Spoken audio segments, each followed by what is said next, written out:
What's up, everyone? Scotty from Chernobyl Studios, and I know it's been a while. I've just been pretty busy.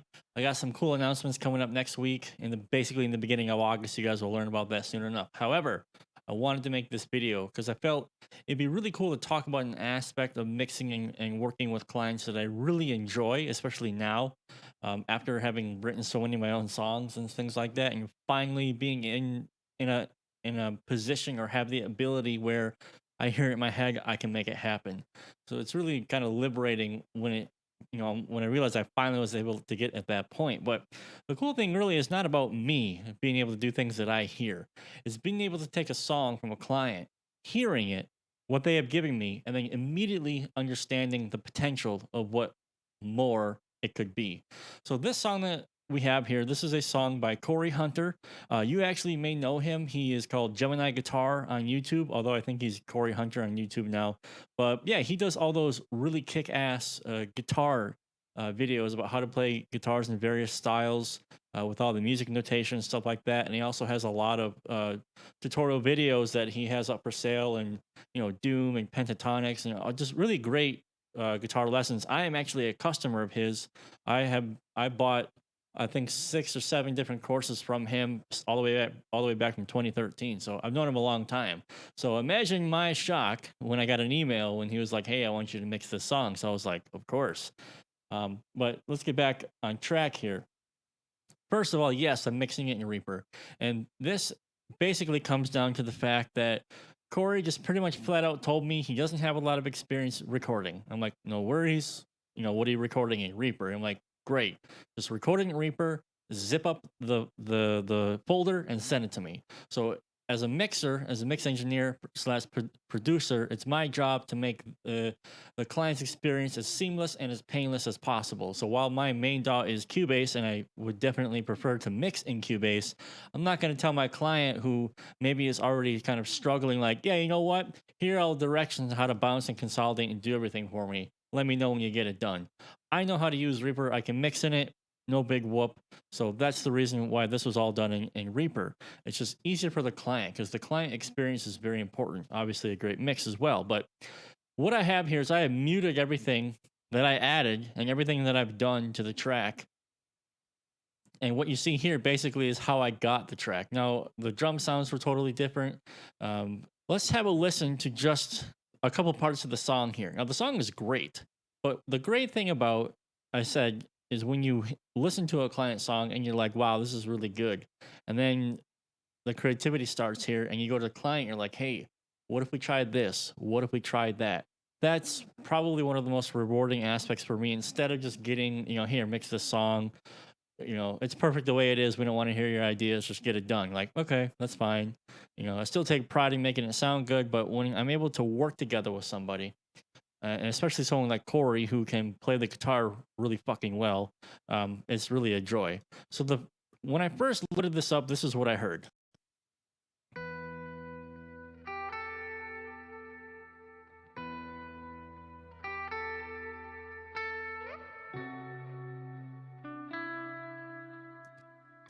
It was just a clean DI. Now I haven't like actually gotten rid of any of the mixing that I've done. That would take too long to A/B everything. As it's going on here, I'm like, wow, this is really cool. Definitely need reverb, definitely need delay, all that good stuff to add space. And then this part kicks in.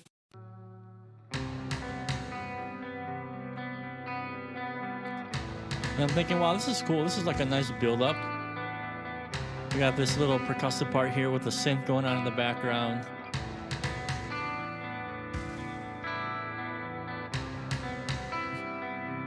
But I was already thinking, I'm like, man, we have so much space that we can work with. We can make this so much bigger sounding. So one of the first things I actually did was I did panning on this kick drum to make it move in the stereo field.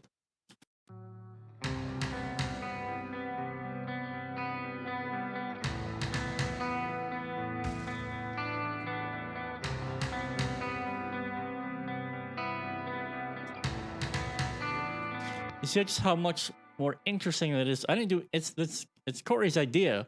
All I did is I thought, how could this be interesting for someone to listen to as the clean guitar is going, the synth comes in. If we just bounce things a little bit to the left or the right, it could be just more engaging, and the listener might be like, "Oh, okay, that's interesting. That's a cool little section there." And then it got to this point.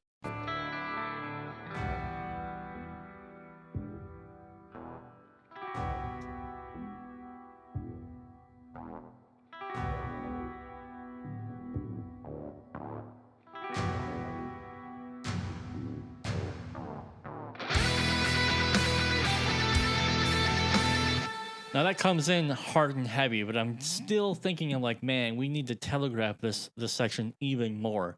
And I want to make this intro even more interesting. So I messaged Corey, I'm like, hey man, you have an acoustic guitar. So here are my ideas. I would like you to do this and this. I want you to double the line, double the part, okay, play some chords, and send it back to me. And that's exactly what he did, as we can see here. He strummed chords for me and did some various inversions that I asked for, and we put this in here. And so we're going from what we had like this,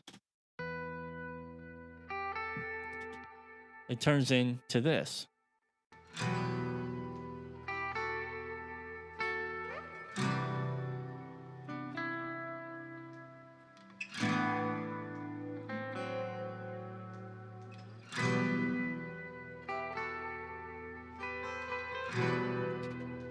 It's become so much more intimate, right? It's like, wow, this is a very interesting melody with the cleans.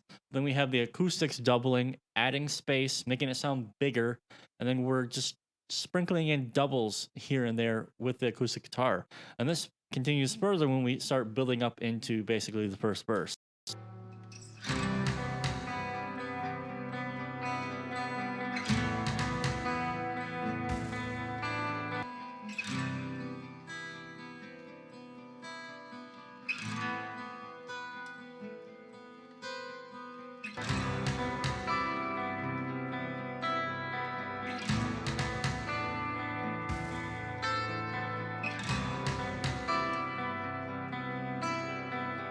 So you really get the idea of how we're able to add more melody. We can stack chords. We can insert harmonies with the acoustic instrument on top of the clean guitars, on top of the percussion element that comes in with the synths. Now we're really building an intro to the song here. It sounds very interesting to listen to because new elements are introduced the whole time. But I'm still sitting there going, man, this still sounds good, but I still feel like it could be more atmospheric. In come all the effects. All of these extra effects I sat in here and I placed. So I went through dozens and dozens and dozens of different sound effects, cinematic loops that I have, that I bought from Loop Masters and stuff like that, looking to find a way to make the sound way more atmospheric. And the first thing I wanted to do is I knew I wanted to have a pad of some sort that starts in the beginning of the song here and builds to the first, I would say, like the first crescendo, which would be when the percussion hits come in. And in my head, I was hearing some kind of long percussive hit that's sustained out because we have all this space to fill. So why not create why not paint with all that space, right? Why not make it way more atmospheric and way more interesting? So I'm not going to A/B all of the different effects that I've done here. You're going to hear a big difference. So I'm going to start it about here. You're going to hear the pad kind of going in the background, and it's going to kick into all these different hits.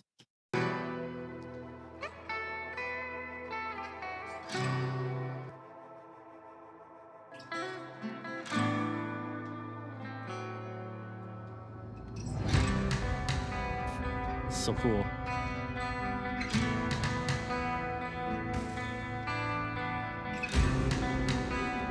And you hear how that rings out.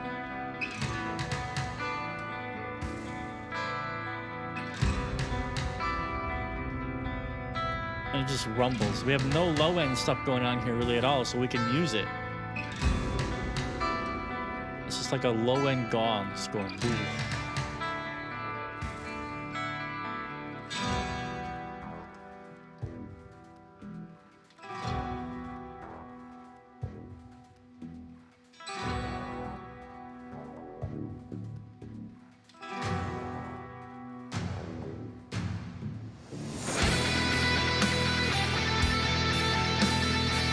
Tell me that doesn't hit harder. And it's such a cinematic, atmospheric experience right here in the beginning. Like you're already into it. There's so many different things that you can hear right in the beginning.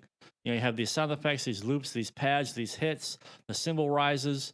Because it's like treating every little part as a transition. Like if you're editing a video, right? You just don't put two clips together. You want to put some kind of fade, right, to connect them. And so I was looking for ways to connect all of these little guitar parts in the beginning and almost make this first little section here its own little composition. Because if I could get a person listening to this going, wow, this is really interesting. I want to see where this goes.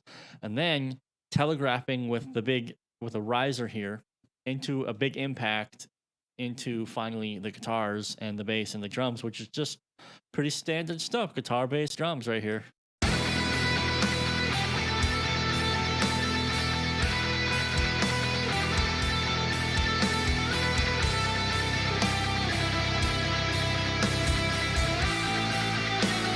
But again, we're able to get an even more, I don't want to say atmospheric, but dynamic change by adding the riser and putting the impact in here. Because we're building everything up here with how the synths are going dun, dun, and then with the panned instrument, kind of like stuff's happening in the background, there's movement.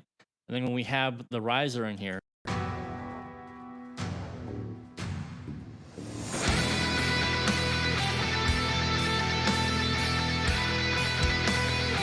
it just puts you right in there.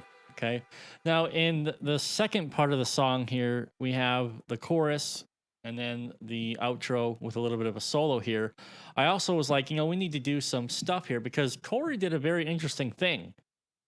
During basically, where is it here?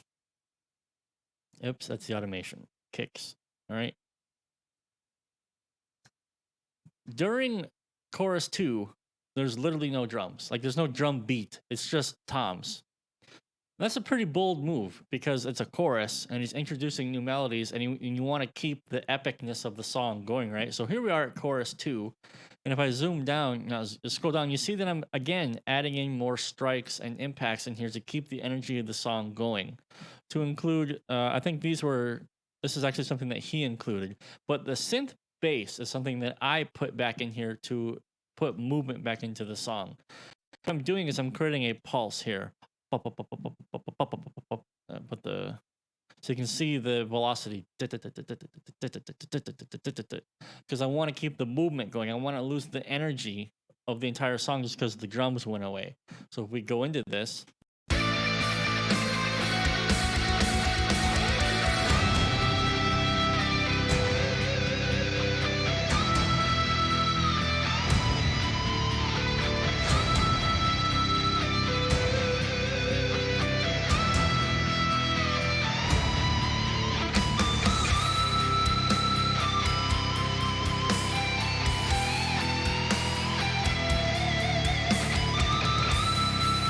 So it's really important that if you're mixing your own song or you're working on somebody else's song, that you make it your own. You listen to it and you ingest it and you digest it and you try to sit there and you go, what could this be? The song was great already, how he sent it to me. His guitar playing is fucking phenomenal. I mean, you can hear these bends, they're perfect. I wish every single project that I worked on had a guitar player that would play bends and leads as cleanly as that. This is probably one of the easiest songs I've ever mixed when it comes to lead guitar performance. Great. Now, we have the outro here, which is another interesting thing that's happening. What we've got here is we got this solo, has this legato lead here at the end.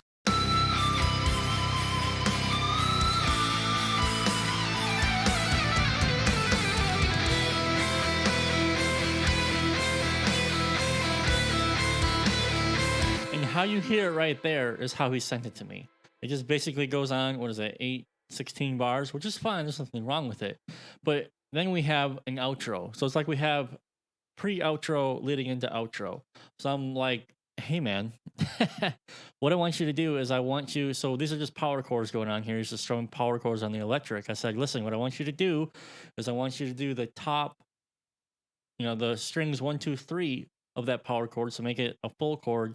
Just strum those 3 strings on the acoustic, and then double the top line or double the bass line on the acoustic. So it ends up being something like this. Oh, we got the automation in. Hold on.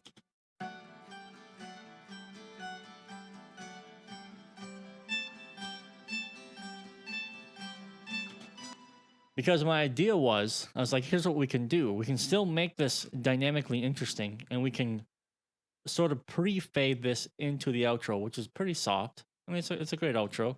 It's just a nice, good, dynamic, atmospheric ending. But it's really interesting to go from chug, chug, chug, chug, chug to that. So the idea that I said was, hey, I want to have these acoustic bits in here, and I'm going to crossfade them out. I'll show you what I mean.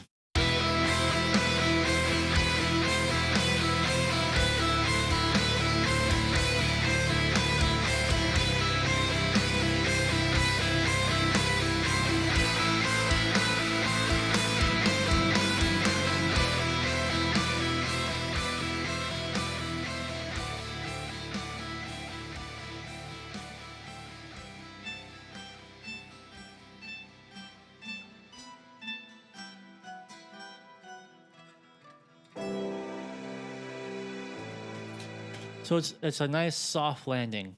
And we still have the intensity for the first 8 bars of that outro, and then we start fading it out.